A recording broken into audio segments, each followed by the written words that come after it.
Epic Dharma presents Sanskrit ಶೀರ್ಷಿಕೆ ಭೀಷ್ಮ ಪ್ರತಿಜ್ಞಾ. ವರ್ಷಗಳು ಕಳೆದವು.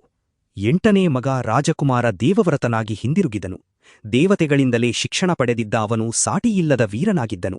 ಶಂತನುವಿಗೆ ತುಂಬಾ ಸಂತೋಷವಾಯಿತು. ಆದರೆ ವಿಧಿಯು ಮತ್ತೊಂದು ಅಚ್ಚರಿಯನ್ನು ಕಾಯ್ದಿರಿಸಿತ್ತು. ವಯಸ್ಸಾದ ರಾಜನು ಒಬ್ಬ ಮೀನುಗಾರನ ಮಗಳಾದ ಸತ್ಯವತಿಯನ್ನು ಪ್ರೀತಿಸಿದನು. ಅವನು ಅವಳ ತಂದೆಯ ಬಳಿ ಹೋಗಿ ಅವಳನ್ನು ಮದುವೆಯಾಗಲು ಅನುಮತಿ ಕೇಳಿದನು. ಮೀನುಗಾರರ ಮುಖ್ಯಸ್ಥ: ಮಹಾರಾಜನೇ, ನನ್ನ ಮಗಳು ನಿನ್ನನ್ನು ಮದುವೆಯಾಗುತ್ತಾಳೆ. ಆದರೆ ಒಂದು ಷರತ್ತು: ದೇವವ್ರತನ ಬದಲು ಅವಳಿಗೆ ಹುಟ್ಟುವ ಮಗ ನಿನ್ನ ನಂತರ ರಾಜನಾಗಬೇಕು. ನೀನು ಈ ಭರವಸೆ ನೀಡಬಲ್ಲಿಯಾ? ಶಂತನು ಮೌನವಾಗಿ ಮುಖ ತಿರುಗಿಸಿದನು. ಸಕಲ ಗುಣಗಳಿದ್ದ ತನ್ನ ಮಗ ದೇವವ್ರತನ ಅಧಿಕಾರವನ್ನು ಕಿತ್ತುಕೊಳ್ಳಲು ಅವನಿಗೆ ಸಾಧ್ಯವಿರಲಿಲ್ಲ. ಅವನು ದುಃಖಿತನಾಗಿ ಅರಮನೆಗೆ ಮರಳಿದನು ಮತ್ತು ಚಿಂತೆಯಲ್ಲಿ ದಿನಕಳೆಯತೊಡಗಿದನು.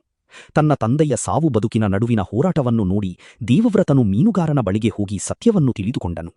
ಕೇಳಿ ಮುಖ್ಯಸ್ಥರೇ, ನನ್ನ ತಂದೆಯ ಸಂತೋಷಕ್ಕೆ ಇದೊಂದೇ ಅಡ್ಡಿಯೇ? ಹಾಗಾದರೆ ನನ್ನ ಈ ಪ್ರತಿಜ್ಞೆಯನ್ನು ಕೇಳಿ. ನಾನು ಈ ಸಿಂಹಾಸನದ ಮೇಲಿನ ನನ್ನ ಹಕ್ಕನ್ನು ತ್ಯಜಿಸುತ್ತೇನೆ. ಸತ್ಯವತಿಯ ಮಗನೇ ಮುಂದಿನ ರಾಜನಾಗಲಿ.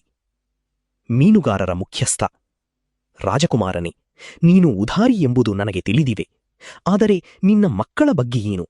ಮುಂದೆ ಅವರು ನನ್ನ ಮಗಳ ವಂಶದವರ ಜೊತೆ ಯುದ್ಧ ಮಾಡಬಹುದು ಅಥವಾ ಅಧಿಕಾರ ಕೇಳಬಹುದು. ದೇವವ್ರತನು ಎತ್ತರವಾಗಿ ನಿಂತನು. ಅವನ ಕಣ್ಣುಗಳು ಅಚಲ ದೃಢತೆಯಿಂದ ಉರಿಯುತ್ತಿದ್ದವು. ಸ್ವತಃ ದೇವತೆಗಳೇ ಸ್ವರ್ಗದಿಂದ ಇದನ್ನು ನೋಡುತ್ತಿದ್ದರು. ನಾನು ಈಗಾಗಲೇ ರಾಜ್ಯವನ್ನು ಬಿಟ್ಟುಕೊಟ್ಟಿದ್ದೇನೆ.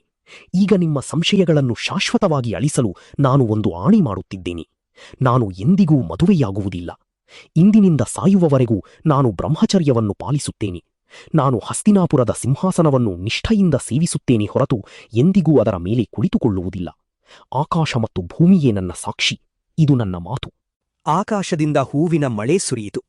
ದೇವತೆಗಳೆಲ್ಲರೂ ಉದ್ಘರಿಸಿದರೂ ಭೀಷ್ಮ ಭೀಷ್ಮ ಎಂದರೆ ಕಠಿಣವಾದ ಪ್ರತಿಜ್ಞೆ ಮಾಡಿದವನು ಎಂದು ಅರ್ಥ. ಮಗನೇ, ಯಾವ ಮನುಷ್ಯನೂ ಮಾಡಲಾಗದ ಕೆಲಸವನ್ನು ನೀನು ಮಾಡಿದ್ದೀಯ. ನಾನು ನಿನಗೊಂದು ವರವನ್ನು ನೀಡುತ್ತಿದ್ದೇನೆ. ನೀನು ಅನುಮತಿ ನೀಡುವವರೆಗೂ ಸಾವು ನಿನ್ನನ್ನು ಮುಟ್ಟುವುದಿಲ್ಲ. ನೀನು ಇಚ್ಛಾಮರಣಿಯಾಗಿರುತ್ತೀಯ. ಹೀಗೆ ದೇವವ್ರತನು ಭೀಷ್ಮನಾದನು. ತನ್ನ ತಂದೆಯ ಸಂತೋಷಕ್ಕಾಗಿ ಅವನು ತನ್ನ ಜೀವನದ ಸುಖವನ್ನೇ ತ್ಯಜಿಸಿದನು. ಆದರೆ ತಿಳಿಯದಂತೆಯೇ ಅವನು ಸೃಷ್ಟಿಸಿದ ಆ ಖಾಲಿ ಜಾಗವು ಮುಂದೆ ಇಡೀ ವಂಶವನ್ನೇ ನುಂಗಿಹಾಕುವ ಯುದ್ಧಕ್ಕೆ ಕಾರಣವಾಯಿತು. More epics at epicdharma.com